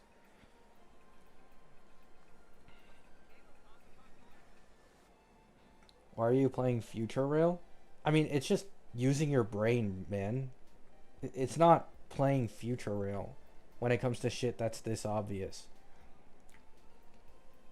Like, this is the equivalent of being like, Feyon isn't going to get a dedicated support, despite being a main push. Cassie isn't going to get a best in slot sustain to fix her issues. Like, it's just dumb to even think about it. Like, maybe if you're new, it's a different case, like if you're not experienced with this game. But if you've been playing this game long enough, it just makes absolutely zero sense to be like, yeah, you know, it's leaked that they're getting an Elation 4 slot near the end of the version. Nihilux should be Elation and has unique supporting. Like, you know what? This team is still gonna have issues, even with high verticals. Like, she's still not gonna be able to take advantage of her E2. Like, it's just a little delusional. You know what I'm saying?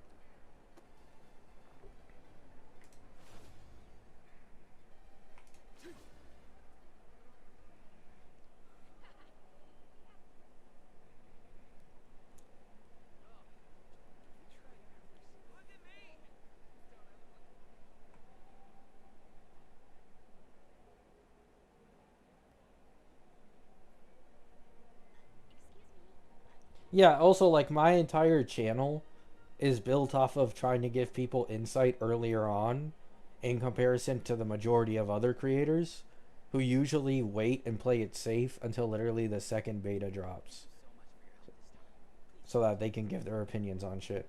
Like, people on my channel, if they listened to me or understood what I was trying to put down, were able to grasp that Sparksy was a sub DPS for the main push like 2 or 3 weeks earlier than the rest. And the same goes for Yao Guang. Although that Yao Guang is definitely longer. People were able to get a glimpse into Yao Guang value like 2 months earlier because of me. I don't use Instagram.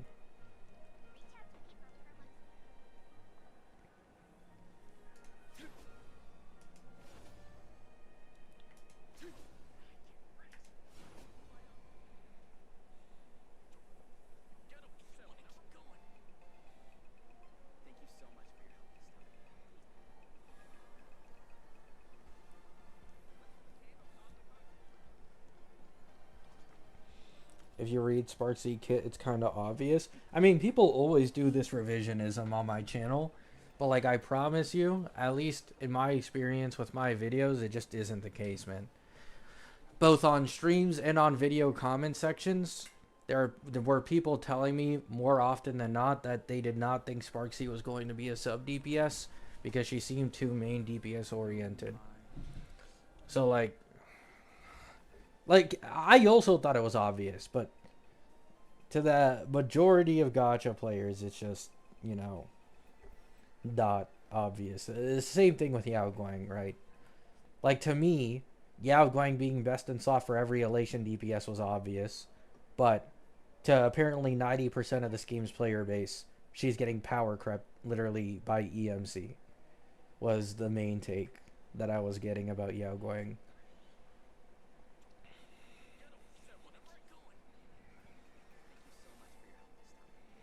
Like, you guys truly, like, man, it was so bad with Yao Guang, bro. They weren't even saying, like, you know, Nihilux is going to be better than her. Like, people were dead ass saying EMC was going to be better than her.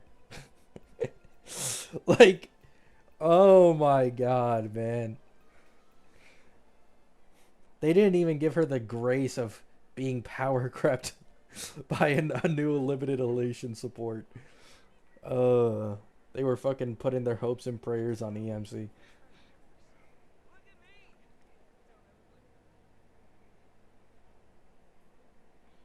Oh yeah, the sparkle over Yao Guang shit. Oh my god. Wow. Man, those were the days. Well, literally 1 month ago, but I'm already forgetting half of it because my brain just doesn't want to think about it anymore. It was you guys truly do not understand. I sometimes take this HSR like predicting shit a little too seriously. So when I see like an outlandish take, you guys might think I'm like trolling or like I'm exaggerating my personality. I genuinely get that frustrated, bro. Like, if you look at my videos while the Yao Guang dooming was going on when I was fucking losing it, I get that frustrated. It's not an act. It's not like a pretend facade. It's all real. Genuinely losing myself.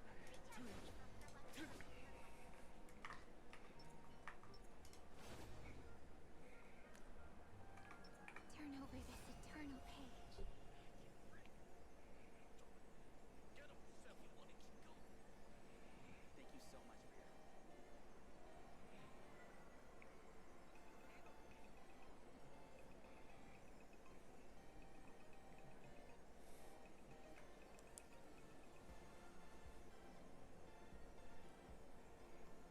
He went soul searching for a month. Dude, I haven't been this inconsistent with my upload schedule in legit like over a year. Like, the impact that shit had on me. Like, dude, I usually upload 2 to 3 videos daily, right? And then even if I'm on the slower side, I might take a break for a couple days and then I go straight back to my upload schedule. Instead, 1 day ago, these are my previous videos, jumped to 5 days ago, jumped to 8 days ago, jumped to 11 days ago, right? Like, dude, I was not having a good time, bro. You are streaming more often? No, no, not at all. Like last month, and for a good 1 or 2 months straight, I was streaming sometimes even twice a day.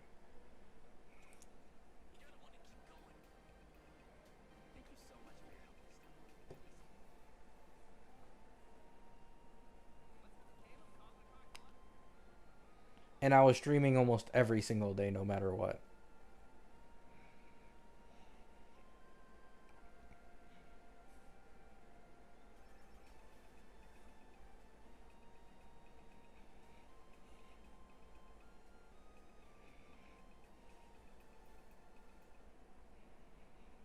Have you played Sekiro? Nah. Alright, chat. I think I'm gonna end the stream here. It was a fun talk. I don't know. Maybe I'll make a video today. Maybe I won't. We'll see. Depends on how held up I am. Hope you all have a great day. Hope you all have a great night. Peace out.